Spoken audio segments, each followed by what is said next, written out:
D'abord, merci de m'avoir invité et puis merci aux derniers intervenants d'avoir une interprétation assez large de l'analyse des coûts parce que c'est... Moi, je suis parti du texte qui a été présenté et j'ai trouvé que c'était passionnant de réfléchir sur comment est-ce qu'on faisait face dans un grand périmètre déjà ancien aux besoins de modernisation, d'amélioration de services, aux problématiques de raréfaction relative des ressources. Et j'ai essayé de faire ça dans le cadre du TEDLA, de réfléchir à partir de deux projets auxquels j'ai été amené à participer dans le TEDLA, à comment est-ce qu'on a un périmètre qui fonctionne à peu près correctement, comme on le verra. On fait face aux besoins de le faire vivre. Donc c'est la question principale.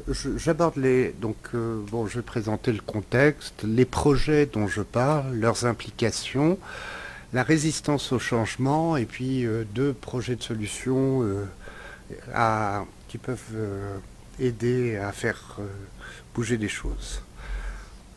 Alors, le contexte, il est important de repartir, compte tenu des présentations qui nous ont été faites, sur le cadre institutionnel de recouvrement des coûts de l'irrigation au Maroc, parce que on a un cadre qui, depuis 1969, est vraiment très très élaboré, très structuré sur la problématique de la participation des agriculteurs au coût d'investissement, quels sont les sous-bassements juridiques pour les recouvrements et pour la fixation des redevances. Et je crois qu'il est intéressant à regarder. Alors ce qu'il dit, c'est d'abord et avant tout que pour les nouveaux investissements, les agriculteurs sont tenus de participer au coût d'investissement moyen pondéré à l'hectare à la date de mise en eau.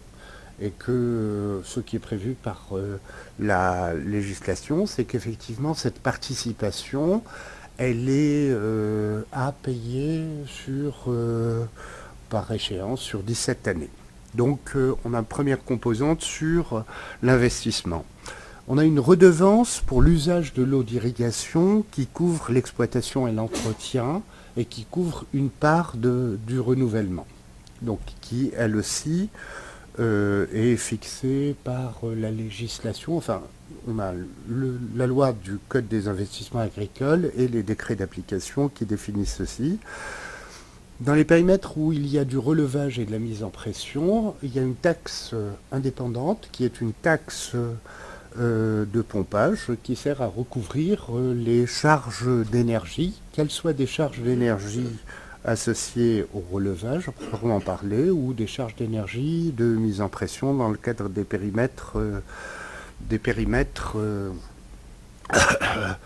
aspersifs ou éventuellement en goutte à goutte. On a des ajustements qui ont été définis par rapport à la règle générale qui prennent en compte le fait qu'on peut se retrouver à pomper directement sur le fleuve, sur un pompage privé, et il y a des abattements par rapport à la redevance en eau qui sont fixés par la réglementation. Lorsque on est en phase de plantation nouvelle, on a un échéancier de montée en charge qui accompagne la plantation. Et on a un traitement spécifique sur les petites exploitations, c'est-à-dire que initialement les exploitations de moins de 5 hectares, les exploitations de manière générale voyaient leurs premiers 5 hectares exonérés de la participation directe. Ensuite on a fait des aménagements à ça, mais on a un appareil, disons, législatif et réglementaire complet.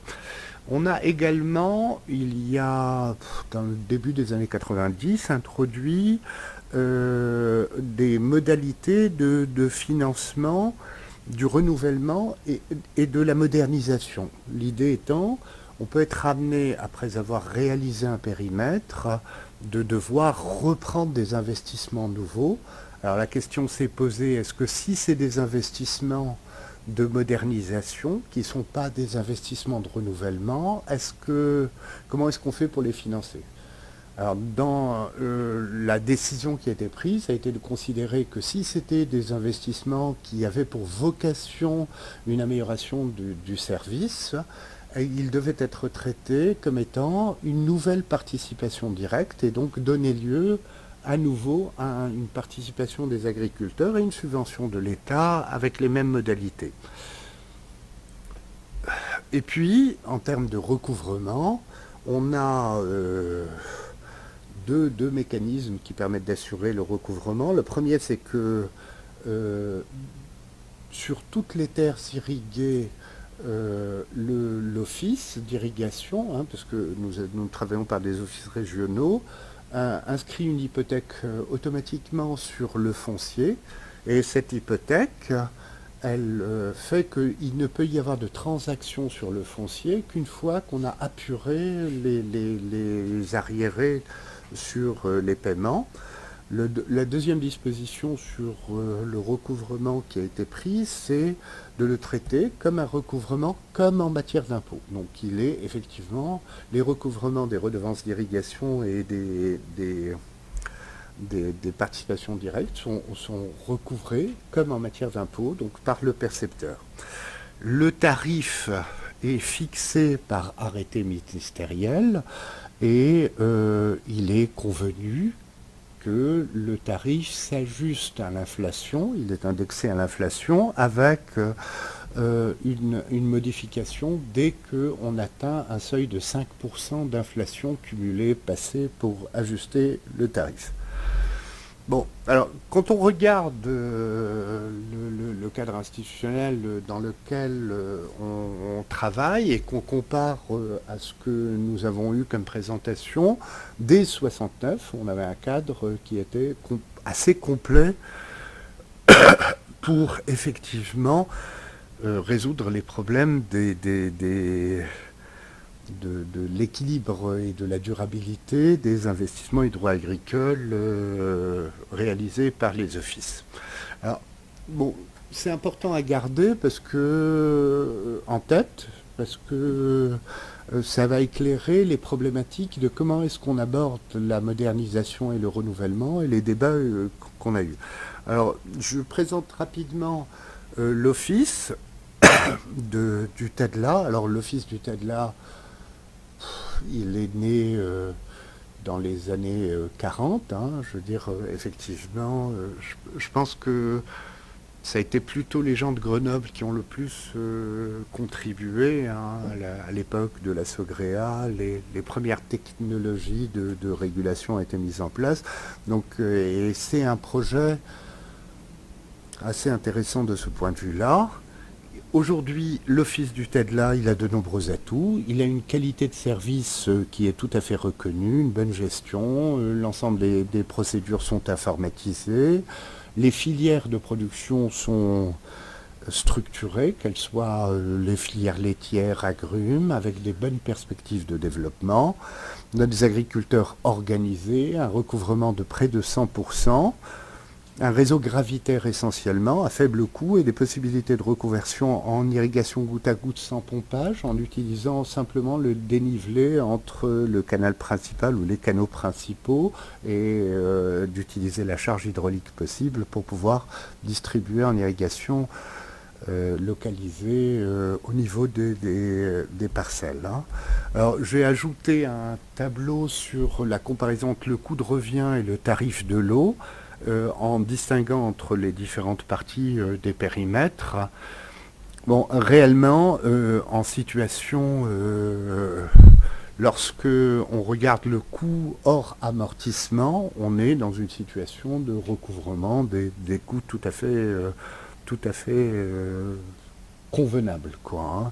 Et lorsqu'on fait l'agrégation entre l'ensemble des périmètres en tenant compte des subventions croisées, on est dans une situation où les charges d'exploitation et d'entretien du service de l'eau sont largement couvertes par les redevances. Alors, voilà un dessin du réseau du périmètre. Donc vous avez 69 000 hectares dans les Bni Moussa et 28 000 hectares dans les Bni Amir. Et l'Oummerbe est au milieu.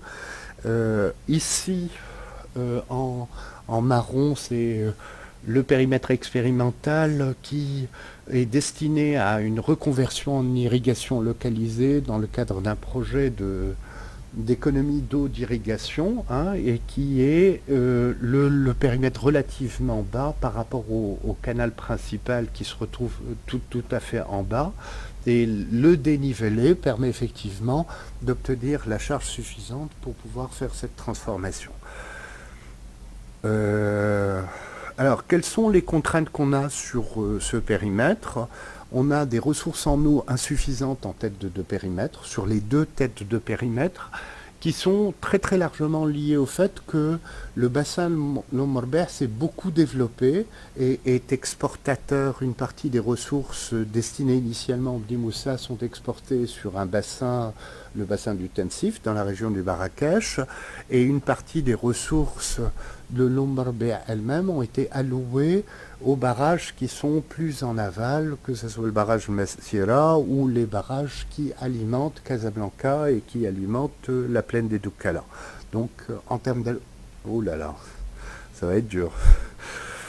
Bon, en termes de contraintes, on a effectivement un périmètre qu'il s'agit de renouveler, donc avec des coûts de renouvellement assez importants, et on a des problèmes de maintenance corrective au Bni Amir, essentiellement parce que une partie du renouvellement a déjà été réalisée au niveau des Bni Amir.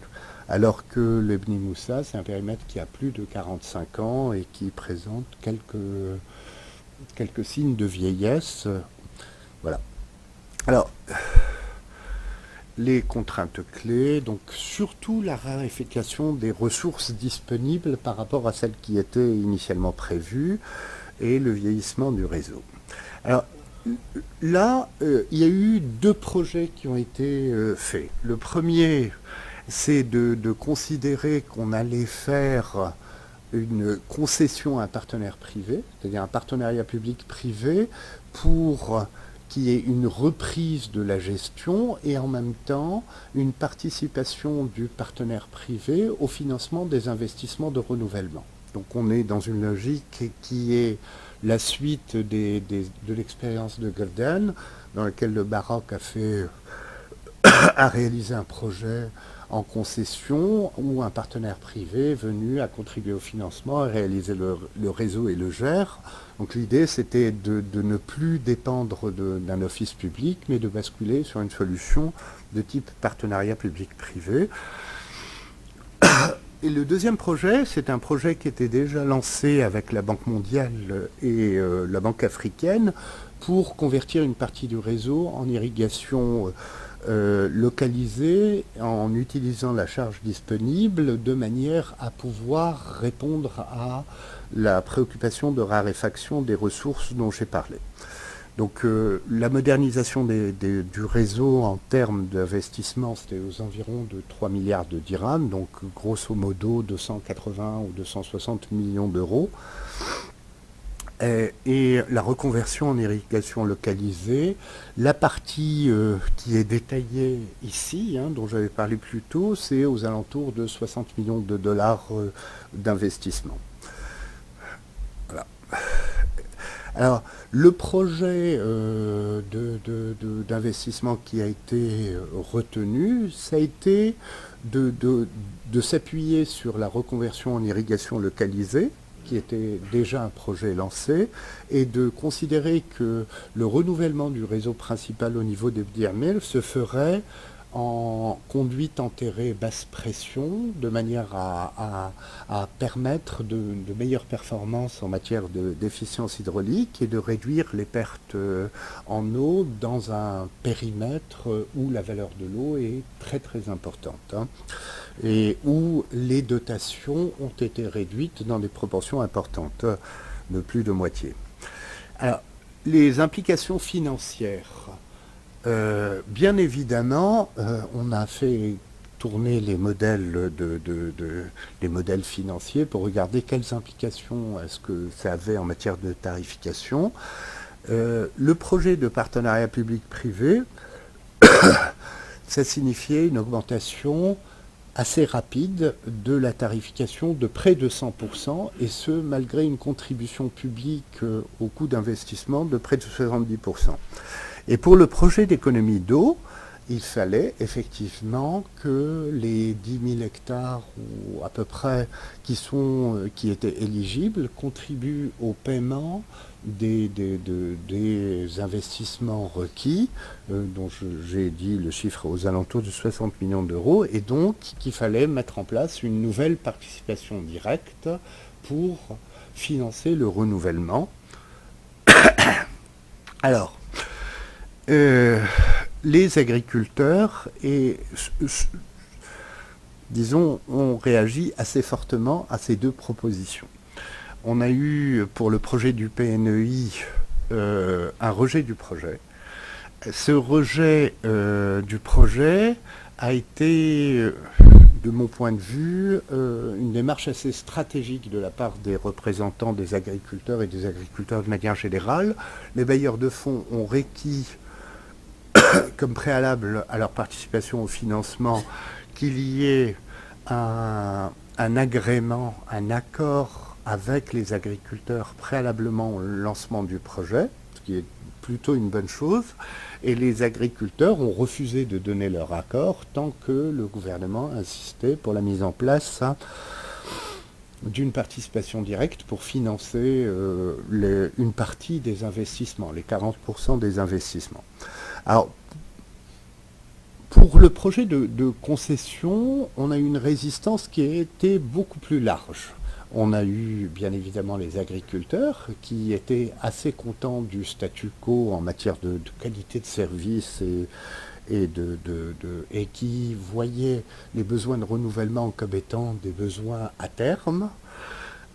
Les syndicats des représentants, les cadres et le personnel de l'office public avaient peur d'une situation attendue de restriction du nombre de personnel et donc d'aide au départ, etc., de se retrouver avec un opérateur privé qui réduit drastiquement le nombre de personnes impliquées. Les industriels du lait n'étaient pas très très contents d'une situation qui se traduisait par une augmentation des charges de production des agriculteurs, et donc ils étaient plutôt en faveur du maintien du statu quo.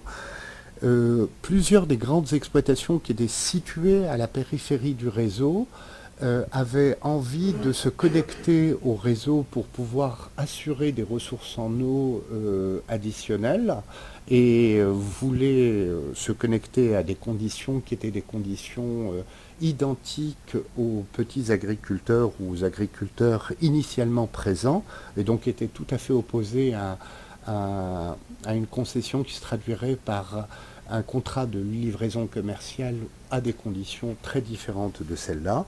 Et les politiques locaux, de manière générale, se sont opposés au projet pour une raison assez classique, c'est que l'essentiel des coûts d'investissement venait du centre, et donc les politiques représentant l'intérêt de leur région ou de leur province se battaient pour qu'il y ait attraction de financement du centre sur l'intérieur, et le fait de financer une partie importante des travaux de renouvellement et de modernisation à travers une concession et une augmentation leur paraissait moins intéressante qu'une situation dans laquelle ils seraient en situation d'obliger l'État à financer la totalité du programme d'investissement directement à partir de ses ressources du budget central. Alors, j'ai oublié de dire, alors qu'est-ce qui s'est passé ?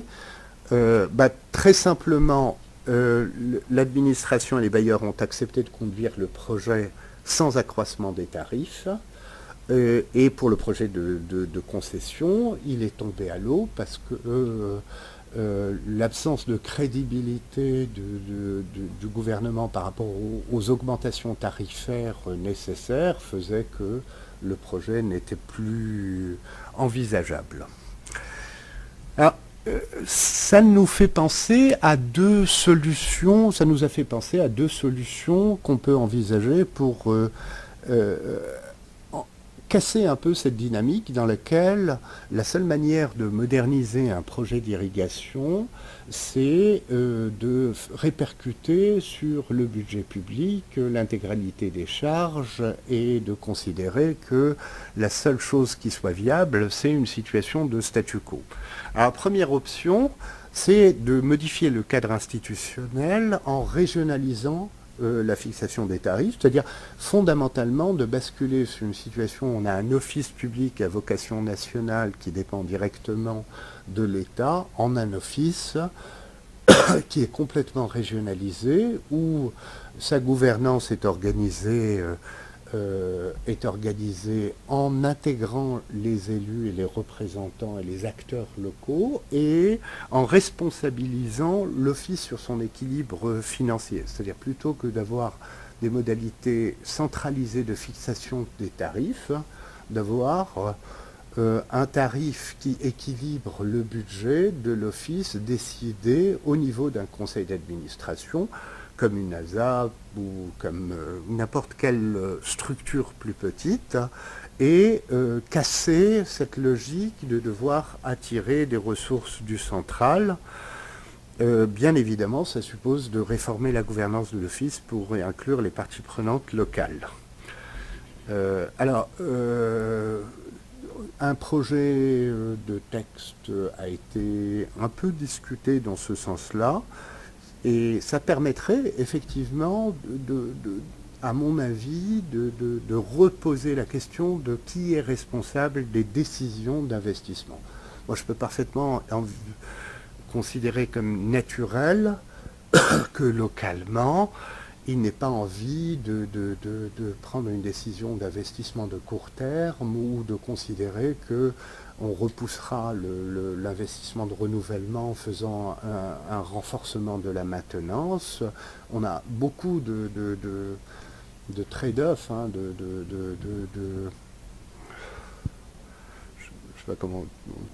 Hein, de compromis entre améliorer la maintenance, faire durer le périmètre, augmenter petit à petit, gérer dans le temps les investissements et à la limite responsabiliser l'État central et le ministère par rapport à des compromis qui portent sur des enjeux essentiellement locaux paraît pas nécessairement une solution pertinente. Et l'expérience des CUP qui nous a été montré montre bien qu'en fait la prise en charge locale c'est un élément déterminant de succès, quoi.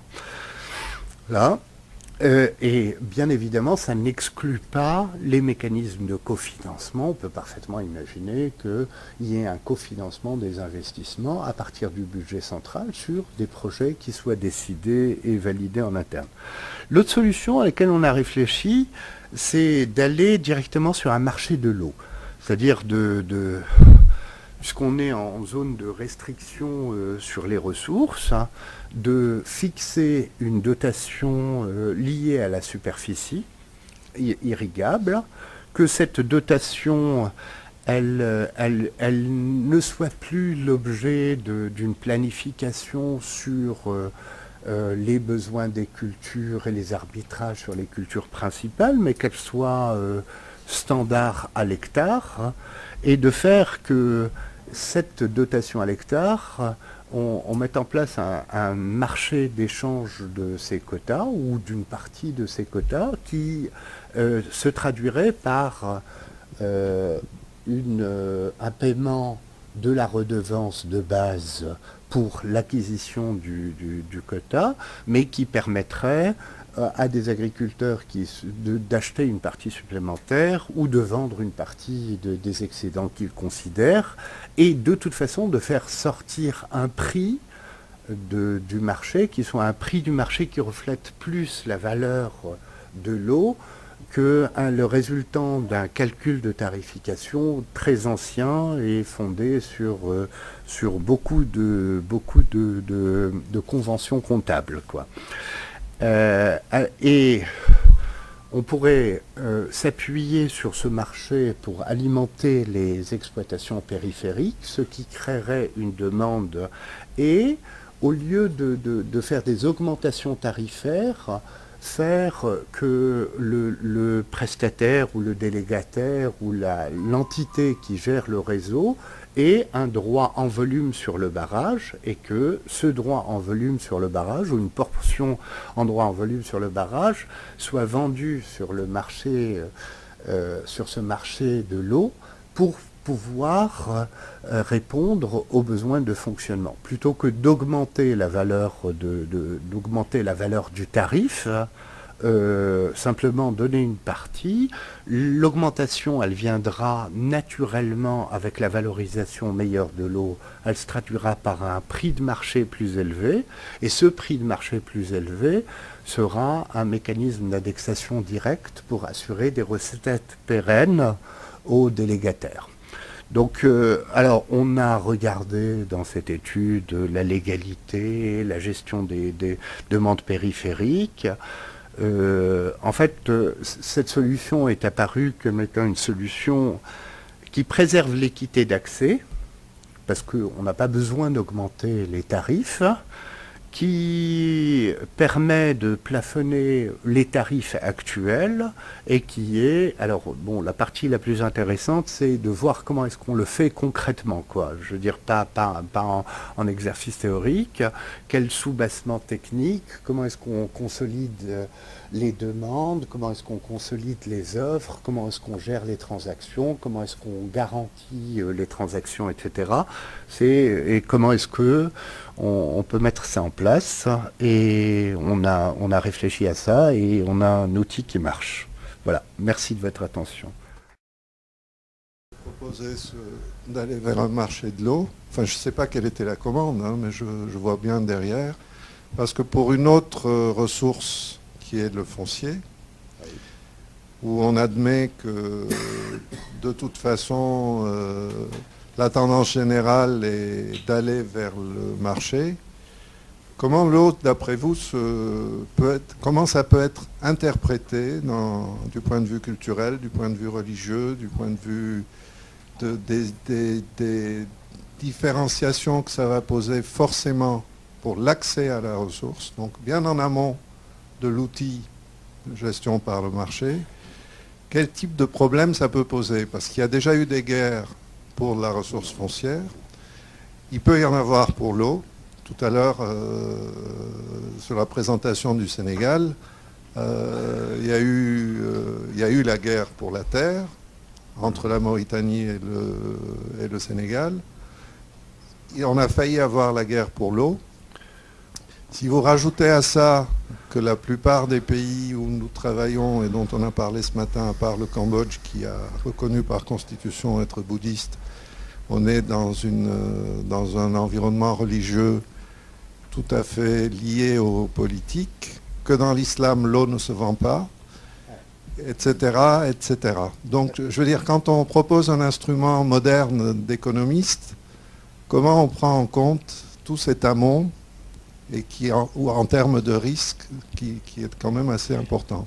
Alors, je suis content, on a réfléchi à ça, et je voudrais corriger historiquement, hein, parce que en droit musulman, d'accord, il y a plusieurs écoles, et les jurisconsultes malékites marocains ont pris des positions assez différentes des chaféites sur la notion de l'eau. Alors, et l'appropriation privée de l'eau et donc les possibilités de transactions sur l'eau. Hein. La position des Marocains, des jurisconsultes marocains, je parle 13e siècle, 12e siècle, 11e siècle, le 9e siècle et compagnie, a été de considérer que de la même manière qu'une terre morte, lorsqu'elle est vivifiée, elle est appropriée privativement, une eau qui est vivifiée par le travail de l'homme devient une eau appropriée privativement. Et sur cette base-là, et de manière assez en opposition avec les interprétations qui ont eu cours au niveau du Moyen-Orient, quoi, en Syrie et en Égypte principalement, s'est développée une tradition de séparation de la propriété de l'eau à la propriété du foncier et une tradition de location des journées d'eau, de vente d'eau. Et alors, c'est encore plus drôle parce que, en fait, ces travaux-là ont été mis en place sur les périmètres oasiens et dans les périmètres de l'Atlas et ont été exportés en Andalousie. Donc, on connaît bien le tribunal de l'eau et les modalités de fonctionnement. Ces mêmes modèles par les Espagnols ont été exportés en Amérique latine et en Californie, anciennement espagnol. Et puis après, la Banque mondiale est revenue chez nous en nous disant écoutez, on a peut-être des solutions à vous proposer du type marché de l'eau. Non, il n'y a franchement aucun problème. Je veux dire, les marchés de l'eau existent. Il y a eu un travail important du CIRMA sur le TEDLA. Je pensais que Cooper serait là, mais il y a pas mal de travaux qui documentent l'existence des marchés de l'eau. Historiquement, on a eu beaucoup de marchés organisés pour les transactions. Il y avait un marché qui était célèbre dans la région de d'Oujda, où les journées d'eau étaient négociées tous les jours. Donc, du point de vue historique, culturel ou religieux, il n'y a aucun problème. Ce qui était plutôt étonnant, c'était d'imposer un principe de tarification, coût marginal, etc. etc. Alors, en termes d'acceptabilité sociale, en fait, ces mécanismes-là sont beaucoup plus équitables que ce qui prévaut aujourd'hui. Ce qui prévaut aujourd'hui, c'est une tarification, mais c'est aussi des règles d'ajustement en situation de crise hydrique. Et les règles d'ajustement qui sont retenues de manière assez standard, c'est on préserve le capital. C'est-à-dire on préserve en priorité les plantations, éventuellement les animaux, sur les cultures annuelles. Or, les plantations, c'est la partie capitalistique, donc c'est plutôt les grandes exploitations qui fonctionnent sur des logiques de plantation, ce qui signifierait qu'en réalité, les grandes exploitations reçoivent l'assurance qu'ils recevront de l'eau, même en situation de pénurie, en priorité sur les petits exploitants de culture annuelle. Donc en termes d'équité, en fait, c'est pas du tout régressif, c'est progressif, quoi. C'est-à-dire que l'assurance implicite fournie par l'existence de cultures annuelles par des petites exploitations aux grandes exploitations de plantation et qui est une véritable assurance de bénéficier de l'eau en priorité, ben, elle devient payante au profit des petites exploitations. Donc même en termes sociaux, c'est un peu plus progressif que de le faire. Voilà.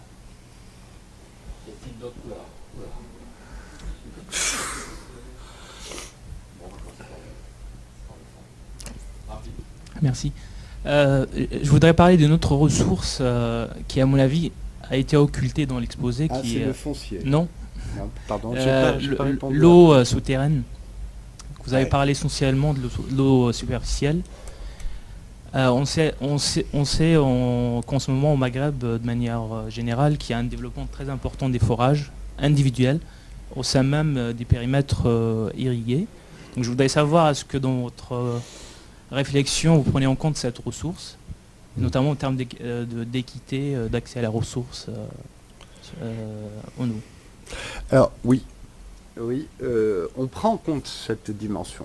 Parce que là aussi, qui dit ressources souterraines dit très forte inégalité. Lorsque vous avez une toute petite exploitation et que vous avez à mettre un forage sur 200 mètres, vous ne pouvez pas rentabiliser votre forage sur 200 mètres sur une exploitation d'1 hectare. Si vous avez une exploitation de 30 hectares, vous mettez en place un forage de 200 mètres, vous allez répercuter les coûts fixes de votre étage sur les 30 hectares. Donc le fait de disposer d'un mécanisme qui permet des échanges de droits d'eau, d'accord, qui pourrait toucher la partie souterraine également, se traduirait par une correction de cette inégalité fondamentale, qui est que lorsque vous disposez d'une superficie suffisante pour justifier l'amortissement d'une station de pompage et d'une station de forage, vous êtes privilégié par rapport aux petits agriculteurs qui ne disposent pas d'une superficie qui permettrait de justifier économiquement la réalisation d'un ouvrage de mobilisation de la ressource souterraine. Donc, en termes d'équité, c'est pris en compte. En termes de mécanisme, c'est pris en compte, mais il y a d'autres questions sur la surexploitation des nappes, etc., qui sont pris en compte plus en détail sur la proposition que nous avons faite. Voilà. Je ne sais pas si vous voulez qu'on aille vraiment dans les détails sur les mécanismes à mettre en œuvre, mais je voudrais réagir sur le foncier, parce que j'ai complètement oublié, si vous permettez. Foncier et eau, c'est presque la même chose. C'est-à-dire lorsque vous mettez de l'irrigation sur le foncier, vous augmentez de manière considérable la valeur du foncier. Et lorsque vous avez des tarifs de cette eau, par distribution, ces tarifs percolent sur la valeur du foncier. Si vous augmentez les tarifs de l'eau, vous diminuez la valeur du foncier. S'ils sont très bas, ils augmentent la valeur du foncier.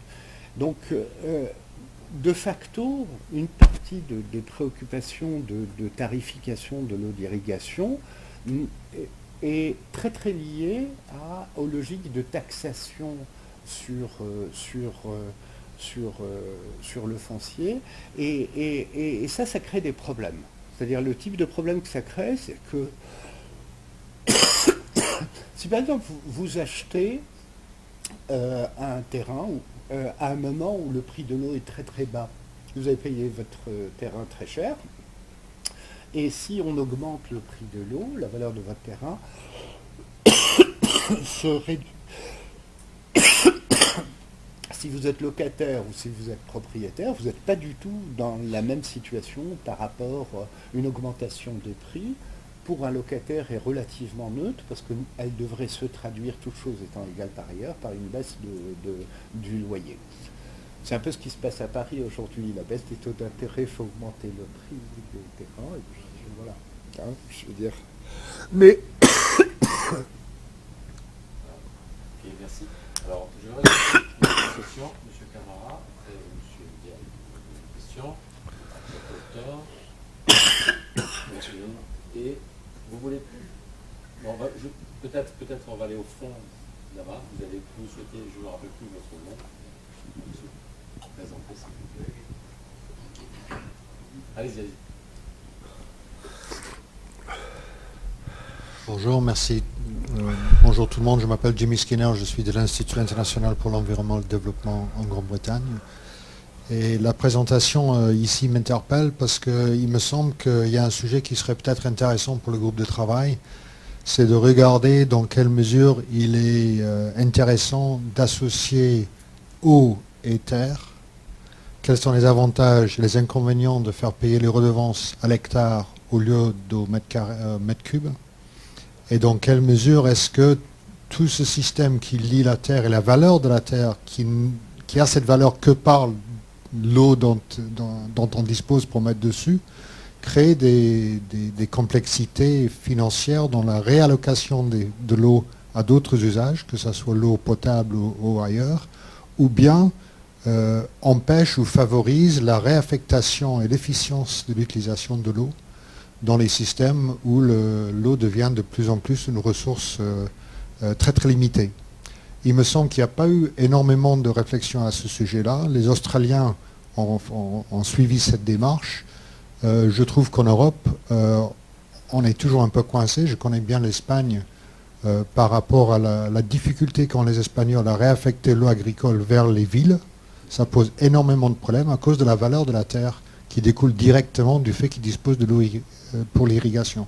Donc je pense que là, il y a un véritable sujet de réflexion pour le groupe. Merci. Merci. Ali Hamani, je suis professeur à l'Institut agronomique de Rabat.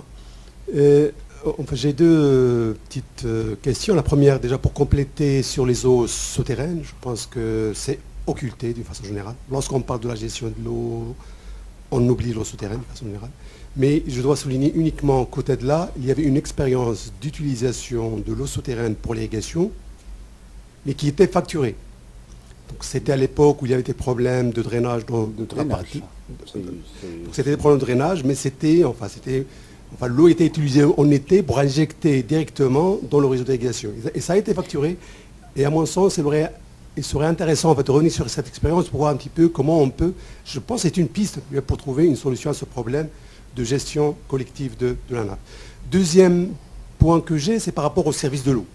Vous savez qu'au Maroc, on a le ministère de l'Agriculture s'est restructuré. On a créé des directions régionales de l'agriculture, on a créé récemment un office national du conseil agricole, mais les offices n'ont pas évolué. Et la question maintenant, lorsqu'on parle de service de l'eau, est-ce qu'on parle réellement de ce service ou on parle de tout l'office? Parce que l'office n'est pas uniquement, il y a maintenant, je pense, des prérogatives en fait, de l'office qui peuvent être transférées soit à la direction régionale de l'agriculture ou au Conseil national. Le problème pour moi, c'est que nous avons des services de l'eau qui ne sont pas, peut-être là en fait, ça fonctionne, mais c'est pas, il faut dire que ce n'est pas efficace. Nous avons l'expérience de la concession dans le domaine de l'eau potable. Récemment, en agriculture, pour l'expérience de Gurdin, tout le monde parle d'une réussite de cette expérience. Pourquoi ne pas aller évoluer? Donc c'est une question que je vous pose, peut-être que vous avez eu déjà des réflexions sur ça. Pourquoi ne pas aller directement vers des services de l'eau autonomes? Et ça va certainement faciliter la tâche pour la concession, ou je sais pas, pour le PPP en tout cas. Merci. Alors, je réponds. Moi, je suis d'accord avec vous, c'est important de lier les aspects fonciers, mais il faut faire très attention. C'est comme en programmation linéaire, hein, c'est le dual de l'eau. Donc, je veux dire, vous pouvez résoudre dans le dual ou dans le primal et vous avez le même résultat. Vous ne gagnez pas nécessairement à intégrer une préoccupation sur la terre par rapport à la préoccupation tarif, recouvrement des charges, etc. Soit vous les recouvrez là-bas, soit vous mettez une taxe sur la terre. L'un des deux, quoi. Mais ne les mélangez pas, parce que c'est symétrique, ou c'est primal dual dans un programme. Ok. Sur le Maroc. Alors, j'ai pas mis l'accent sur la gestion des nappes souterraines parce que, effectivement, notre préoccupation a été fondamentalement la gestion du réseau de distribution des eaux des deux barrages. D'accord? Mais on y a beaucoup réfléchi.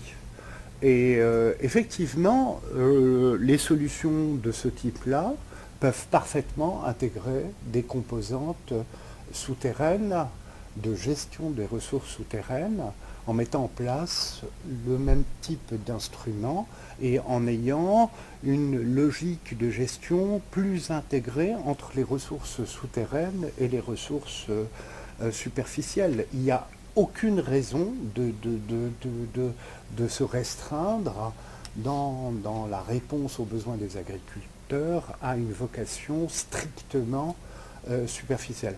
Alors, par contre, ça demande beaucoup plus d'efforts de conceptualisation et de mise en place, parce que ça signifie que ceux qui disposent d'un point de prélèvement ont la possibilité non pas simplement d'acheter, mais aussi de vendre de l'eau de leur point de prélèvement. Et il faut effectivement mettre en place un mécanisme qui fixe les conditions maximales. Aujourd'hui, d'un point de vue juridique, c'est assez compliqué parce que théoriquement, les transactions de l'eau issues d'un point de prélèvement sont limitées au fond sur lequel le prélèvement se fait. Vous n'avez pas le droit de faire un forage et d'exporter de l'eau aux exploitations voisines. Il y a quand même pas mal de travail institutionnel à faire. Mais l'idée qu'on a ici, c'est une idée opérationnelle relativement simple. Si on n'arrive pas à augmenter les tarifs parce que tout simplement la résistance des agriculteurs elle est trop forte et on peut les comprendre, il n'y a aucune raison lorsqu'on a un service à peu près correct et lorsqu'on n'a pas des projets d'investissement importants de financer une modernisation directement quoi, par une augmentation des tarifs. On peut le faire en mettant en place des mécanismes de marché lorsque, et la condition nécessaire est que on est en situation de raréfaction de la ressource. Parce que dès qu'on est en ressources raréfiées, limitées par rapport à la demande, les principes de tarification qu'on utilise, qui sont la tarification au coût marginal, n'existent plus. On n'a pas un problème de tarification sociale, on a un problème d'allocation d'une ressource limitée. Et c'est économiquement deux problèmes complètement différents. Et on ne sait pas faire autrement que le marché pour assurer l'allocation optimale, quoi. C'est d'une ressource limitée. Dès que sa valeur est importante, les mécanismes de marché sont supérieurs à une planification centralisée qui est implicite dans le mécanisme. Une toute petite parenthèse avant que Claude puisse poser sa question. Bon. Pardon, je vous ai ici. Monsieur Camara, il a posé une question. Oui, je sais, mais il y a une question de M. Camara, une question de M. Bon, on est déjà dans ce que j'ai appelé chapitre 3, les mécanismes. Non, mais c'est très bien, parce que ça permet bien de camper. On est à la première séance de travail sur ce groupe de travail économique de l'agriculture irriguée. Et c'est intéressant, évidemment, qu'on voit la perspective de la fin de ce travail qui va effectivement, de mon point de vue, devoir être une réflexion sur les mécanismes et les instruments. On est bien les mécanismes et les instruments. C'est normal que ça suscite beaucoup de questions. C'était ma petite parenthèse. La journée d'aujourd'hui et cet après-midi notamment, on va travailler plutôt sur les composants du global. Ça peut paraître plus trivial, mais ça me paraît quand même assez indispensable pour qu'on avance à la fois sur la question, ultérieurement à la fin sur la question des bénéfices de la valeur ajoutée et in fine sur la question des instruments et des mécanismes. Donc José. Oui, donc José Tissier, ça me connaît. Oui, je voudrais revenir sur le marché de l'eau, parce que j'ai deux questions. Alors, la première, c'est quel est depuis quand est-ce que c'est mis en place? Il s'est mis en place, sur le TADA. Donc c'est une proposition. C'est une proposition qui a été présentée, sur laquelle on a eu l'aval du ministre, en principe, mais qui, comme le projet qu'il a supporté est tombé à l'eau, qui était le projet de concession, n'a jamais été mis en place. D'accord, donc bon, je vais poser ma question, mais elle n'appellera pas de réponse. C'était, en tout cas, l'interrogation que j'avais, c'était est-ce qu'il n'y aurait pas un risque d'éviction de l'activité des, peut-être pas les plus petits, mais des moins efficients, c'est l'utilisation que tu as eue, un risque d'éviction de ces gens-là de l'activité agricole, avec leur transformation en petits rentiers et la question de leur devenir. C'est une question qu'on a pu voir dans certaines régions avec la marchandisation du foncier. Moi, je me souviens avoir visité il y a quelques décennies une réserve indienne du Minnesota et c'était que des grandes exploitations foncières et l'indienne qui m'accompagnait m'expliquait que ça s'était fait dans une période assez courte où il y avait eu tout d'un coup ouverture de la possibilité de vendre les terres par les Indiens. Voilà, donc ça c'était la question. La deuxième question, alors là c'est une question de compréhension pour moi, mais ça renvoie peut-être à l'atelier cet après-midi. C'est, je comprends que la proposition c'était on n'augmente pas les prix, les montants de la redevance, mais on met en marché libre. Mais là, les quotas c'est un transfert entre irrigants ou entre irrigants. bénéficiaires finaux, les coûts demeurent les mêmes, à moins qu'il y ait une taxation sur les prix. Enfin, je ne sais pas comment on va étaler les coûts qui demeurent. Voilà. Je peux répondre parce que je pense que je ne me suis pas très bien exprimé. Donc, alors, l'idée, c'est la suivante. Hein. Si vous êtes en situation de raréfaction de l'eau, d'accord, c'est que la valeur de l'eau, elle est nécessairement largement supérieure au tarif que vous payez. D'accord. Il y a une grosse différence entre la valeur de l'eau et le tarif qui est payé. Le tarif est un héritage historique des coûts d'installation d'un investissement, et la valeur de l'eau, c'est à la marge ce que vous pouvez produire à partir d'un mètre cube supplémentaire. D'accord. Donc l'idée, c'est de jouer sur cette différence-là. Comme de toute façon, il est absolument exclu politiquement de pouvoir remonter les tarifs au niveau de la valeur marginale, il vaut mieux avoir un mécanisme qui est composé en deux parties, d'un tarif de base, qui est le tarif actuel, et d'un marché qui permet de refléter cette valeur de rareté de l'eau qui est à un niveau beaucoup plus supérieur. Et pour financer le surcroît de coûts dont vous parlez, puisque en termes de recettes, on reçoit exactement la même recette, on prend 10% du volume disponible pour la distribution des quotas, et ce volume-là est réservé aux délégataires pour être vendu sur le marché de l'eau. Donc on a pour 10% la recette associée au prix de marché, et pour 90% le tarif antérieur. Et nous, on a fait les simulations et on obtient des recettes globales largement supérieures à une situation d'une augmentation du tarif. Voilà.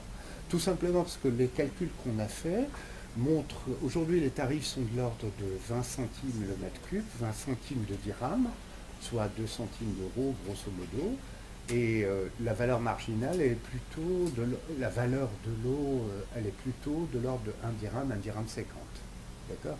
Donc ça fait un décalage très très important.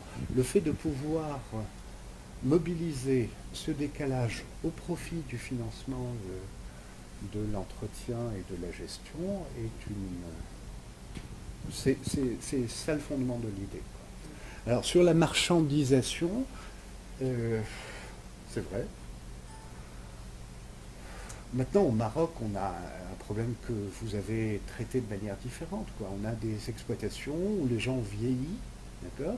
On n'a pas de mécanisme de retraite d'agriculteurs payé par le ministère de l'Agriculture. On se retrouve dans une situation où une partie du foncier n'est pas nécessairement mis à profit pour assurer la transition et le renouvellement nécessaire des investissements.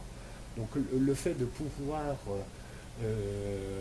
disposer de cette rente, qu'elle soit associée à l'eau ou qu'elle soit associée à pour pouvoir prendre sa retraite, moi ça ne me choque pas. Ça me choque pas. Maintenant, il faut que ça soit fait dans des conditions convenables.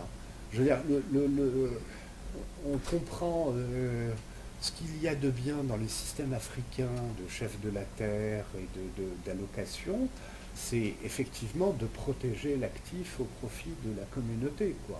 Mais l'inconvénient, c'est que cet actif, il n'est pas valorisé pleinement. Donc il y a des arbitrages, encore une fois, et des compromis à trouver entre le souci de mettre en valeur les actifs fonciers pleinement et le souci de gérer socialement ces transitions. Moi, chaque fois que j'ai été en Afrique, c'est ce qui est le plus choquant pour des pays qui sont pauvres en terres arables, quoi. C'est de se retrouver avec des pays très riches en terres arables et avec une mise en valeur vraiment minimale associée à des problématiques d'accès au foncier trop compliquées, quoi. Et bien évidemment, si on arrive à remettre ce foncier au service de la production, bien évidemment, enfin le potentiel de croissance agricole et le potentiel de croissance économique tout court est important. Alors, quel est le bon équilibre? C'est quelque chose qu'il faudra trouver localement, quoi. Mais considérer qu'on va protéger la situation actuelle simplement pour ses bénéfices sociaux, me paraît être vraiment trop court terme. On a besoin de... Il y avait un mec de Soto qui parlait de libérer le capital. C'est un peu ça. Je veux dire, c'est la problématique... Bon, je pense que de toute façon, c'est un sujet sur lequel on reviendra. Monsieur Camara avait une question. Oui, merci. Bon, j'ai deux petites questions. La première, justement, ça concerne cet aspect-là de marché de l'eau qui m'a vraiment fasciné. C'est quelque chose que je viens de découvrir pour ce qui concerne l'eau d'irrigation. Bon, j'aimerais savoir un peu si vous avez des exemples de pays un peu comparables au Maroc où donc cette expérience-là a été tentée, où ça a vraiment fonctionné. Quelles peuvent être les contraintes quelque part? Il y a plein de pays qui fonctionnent sur des régimes comme cela. Hein. D'abord, une partie des périmètres anciens en Espagne sont des marchés d'eau où chacun a droit à un bout. Sur la Californie, ils fonctionnent sur des droits d'eau échangeables et des marchés de l'eau et des banques de l'eau. En fait, beaucoup de pays. Excusez-moi, mais en fait, je ne parle pas des pays développés, je parle des pays comparables au niveau économique, par exemple. Le Chili, voilà. Mais le Chili est déjà un pays développé. Chez nous, il suffit, le marché de l'eau est là, il suffit de le regarder. Je veux dire, nous, on a plein de transactions sur nos périmètres qui sont des transactions, mais qui sont des transactions illicites, quoi, ou juste tolérées. C'est normal, lorsque vous avez de la restriction, lorsque vous avez des excès d'eau parce que vous avez creusé un puits, votre voisin vous demande, vous lui donnez, ça se traduit par des échanges, des associations, ce que vous voulez, mais ça, ce n'est rien d'autre qu'un marché de l'eau. L'idée, c'est d'essayer de sortir d'un marché de l'eau informel et limité localement, et d'essayer d'utiliser la flexibilité, la force allocative, je dirais, d'un marché de l'eau au service de votre politique et du financement de l'irrigation. C'est ça l'idée, c'est pas... On n'a pas inventé les marchés de l'eau. Les marchés de l'eau préexistent ou existent déjà, quoi. Bon. Je crois qu'on reviendra sur cette question de marché de l'eau. On doit savoir que là où il y a les marchés de l'eau, il y a quand même des règlements extrêmement stricts et avec beaucoup de rigueur d'application des dispositions. Dernière petite question, si vous permettez. C'est relativement au foncier. Dans votre présentation, j'ai vu que vous avez des taux de recouvrement très importants. Quelque part, je pense que c'est lié donc à la gestion du foncier, parce que vous avez parlé quelque part d'hypothèques sur les terres, etc. Et ça veut dire que donc les exploitants sont les propriétaires de leurs exploitations. Comment ça se passe? Comment est-ce que les terres sont réparties? Elle est très simple. Quand on a un périmètre public, les agriculteurs sont tenus de payer leur participation directe, mais s'ils ne payent pas leur redevance en eau, l'État inscrit l'hypothèque sur les dettes directement sur le titre. D'accord ? Alors il ne l'exécute pas toujours, c'est-à-dire il ne demande pas effectivement la mise en vente des biens sur lesquels il détient les hypothèques. Souvent il attend soit l'héritage, soit la vente, parce qu'au moment de l'héritage ou la vente, vous ne pouvez avoir la transmission du titre qu'en levant l'hypothèque, et donc il demande à être payé à ce niveau, à ce moment. D'accord ? Le taux de 100%, dans ce cas de figure, n'est absolument pas lié au régime d'hypothèque, il est surtout lié au fait que la valeur de l'eau est très élevée. Il n'y a pas beaucoup d'eau. L'eau, elle est très productive, et donc elle a beaucoup de valeur, et les gens ne veulent surtout pas ne pas payer leur redevance pour se retrouver dans une situation où l'office décidera de ne pas leur donner cette eau et de la donner aux voisins. Donc ils payent simplement pour être sûrs de disposer de la ressource. De toute façon, je rappelle que, comme je l'ai dit tout à l'heure, il y a un axe de travail spécifique eau et foncier dans le cadre du COSTER. Ces questions-là sont évidemment abordées dans ce cadre. Monsieur Dial. Oui, rapidement, je ne sais pas si c'est une question, en tout cas une préoccupation pour moi. Ce matin, je pense que M. Brel, en présentant,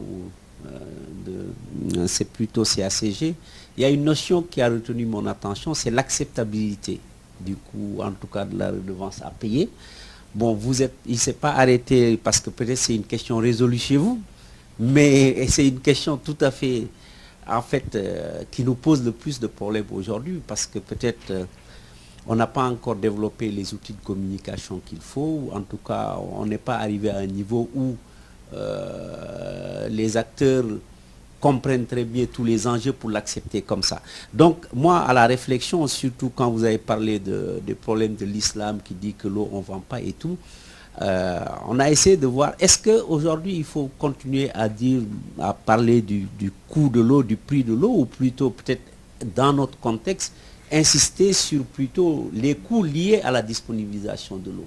Donc, nous, on aimerait bien voir si, peut-être sur le plan communication sociale, en tout cas discussion avec les acteurs, il y a des argumentaires comme ça qui ont été développés et qui sont peut-être plus adaptés chez nous, parce que je pense que les acteurs comprennent plus facilement en développant cette notion de coût lié à la disponibilisation de l'eau que de parler uniquement du coût de l'eau. Parce que quand on prend l'exemple des forages, en milieu rural ou ailleurs, personne ne résigne à payer. Parce qu'on se dit, il y a toute une infrastructure qui est là pour tirer l'eau, machin, alors que peut-être l'eau qui est d'accès libre comme ça, ils comprennent plus difficilement, même s'ils voient des barrages et tout. Bon. Donc, je ne sais pas, c'est vraiment une préoccupation chez nous en termes de communication à développer. Voilà. Moi, permettez-moi d'avoir une opinion vraiment très... Vous n'allez pas convaincre par de la communication les agriculteurs de payer. Si un agriculteur, il peut ne pas payer, ben, il n'y a aucune raison pour qu'il paye. Je veux dire, vous pouvez me raconter toutes les histoires du monde. Si vous me demandez de payer et que je peux ne pas payer pour avoir exactement le même service, bon, il faut faire appel à mon civisme, à mon sens du devoir, à mon sens communautaire, etc. Mais ça va être très dur.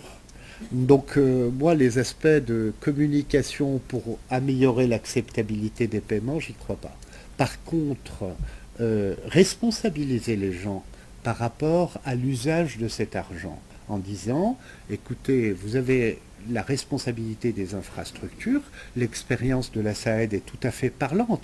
Quand on avait un tarif de la SAED et que la SAED assurait jusqu'à la gestion du motopompe, les types qui pouvaient ne pas payer, ne payaient pas. Aujourd'hui, au niveau des unités qui gèrent les groupes motopompes ou les groupes électrifiés, ils payent. Parce que s'ils ne payent pas, ils n'ont pas le service. Et s'ils n'ont pas l'eau, ils ne produisent pas. Donc, et ça, c'est parce qu'ils sont responsables à ce niveau-là.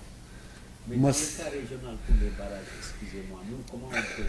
Moi, à mon avis, votre seul truc pour vous, c'est de demander à ce qu'il y ait un prélèvement supplémentaire pour financer Diama sur la production énergétique de Manantali, et puis ça y est. Et si elle n'est pas payée, je peux rien. Parce que d'habitude, les gens, l'énergie, vous pouvez couper mieux que vous coupez l'eau du barrage. L'eau du fleuve, c'est difficile à couper, l'énergie électrique un peu plus.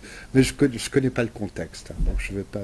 Mais ne croyez pas les gens qui vous racontent qu'on va mettre une campagne de communication pour faire payer les agriculteurs. Je veux dire, ça, c'est des gens qui veulent des marchés de relations publiques. La réalité, c'est que les agriculteurs ne payeront pas tant qu'ils ne seront pas directement responsabilisés ou tant qu'ils pourront l'éviter, quoi. Et surtout dans un pays, enfin, sauf peut-être dans des pays, en Suisse, ça peut marcher, en Norvège probablement, mais je veux dire, dès que le capital social est relativement bas et que les gens pensent « Ah, celui-là il s'est enrichi, celui-là il est corrompu, celui-là... » Dès qu'on est dans un environnement où la société, elle n'est pas aussi civique qu'elle devrait l'être, c'est un rêve éveillé, quoi, je veux dire. Enfin bon, si vous avez de l'argent à dépenser pour ça... Je pense que ça fait partie des sujets. On va prendre une dernière question, puis après on va aller... C'est plutôt des précisions, pas des questions. Donc, je me présente, Ahmed El Bouari, directeur de délégation et de l'aménagement de l'espace agricole au ministère de l'Agriculture marocain. Donc, d'abord, au Maroc, on ne fait pas payer l'eau. on fait payer un service de l'eau. Donc c'est le coût du service qui est payé aux agriculteurs.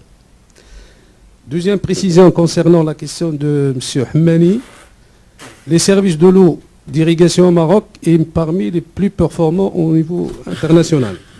On a 5 périmètres sur 7 où le taux de recouvrement atteint plus de 95-97%. Sauf qu'en 2 périmètres, le Gharb et le Locos, où les frais d'énergie sont plus importants, c'est plus important, où ce taux est aussi entre 70 à 90%. Concernant la restructuration régionale, vous avez parlé des directions régionales et des offices régionaux qui n'ont pas bougé. Ils vont bouger. À partir de cette année, ils vont bouger. On va créer un seul office au niveau régional, c'est l'Office régional de développement agricole et rural. Et le service de l'eau va être une filiale de cet office. Donc on va filialiser par une société privée qui va gérer l'ensemble des infrastructures d'irrigation. Et merci.